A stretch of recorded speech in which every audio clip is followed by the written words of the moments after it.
నాకు మొన్న ఒక 60 సంవత్సరాల లేడీ వచ్చారు. ఒక విలేజ్ నుంచి వచ్చారు పాపం. ఆమె ఫార్మర్, ఒక రైతు. ఉదయాన్నే పాపం పొలానికి వెళ్ళి సాయంత్రం వరకు కష్టపడి పని చేసుకొని వస్తారు.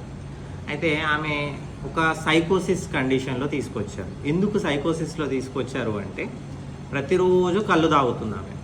ఇప్పుడు వాళ్ళ ఇంట్లో ఏదో ఫంక్షన్ ఉందని 3 రోజుల నుంచి కళ్ళు తాగలేదు. కళ్ళు తాగకపోవడం వల్ల ఆల్కహాల్ విత్డ్రాల్ డెలీరియం అంటారు. డెలీరియం అంటే సైకోసిస్ లాగా కోపంగా ఉండడం, అరవడము, బట్టలు చించేసుకోవడం, బూతులు తిట్టడం, వీళ్ళకి కొందరికి ఫిట్స్ కూడా వస్తాయి.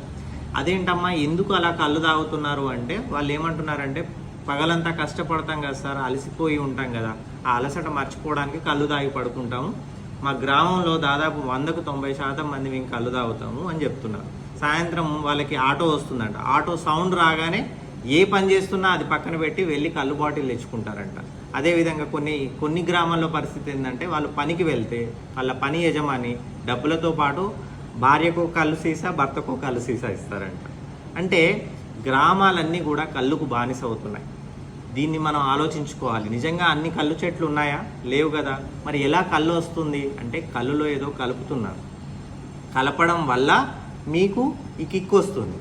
ఇన్ని రోజులు కిక్ వచ్చిన టాబ్లెట్సో లేకపోతే కలిపిందో ఏదో తాగారు. ఇప్పుడు సడన్గా ఆపేయడం వల్ల మనకి ఫిట్స్ రావడము, ఈ విధంగా పిచ్చి పిచ్చిగా బిహేవ్ చేసి డెలీరియంలోకి, సైకోసిస్లోకి వెళ్ళడం జరుగుతుంది. కాబట్టి ఇది జాగ్రత్తగా డీల్ చేయాలి. కళ్ళుకి బానిస అవుతున్నారు అందరూ. ఇది మనం సమాజం కూడా ఆలోచించాల్సిన బాధ్యత ఉంది. ఇండివిజువల్గా ప్రతి ఒక్కరు కూడా దీని గురించి ఆలోచించాలి. దీనికి బానిసలు కాకుండా కాపాడుకోవడం ప్రతి ఒక్కరి బాధ్యత.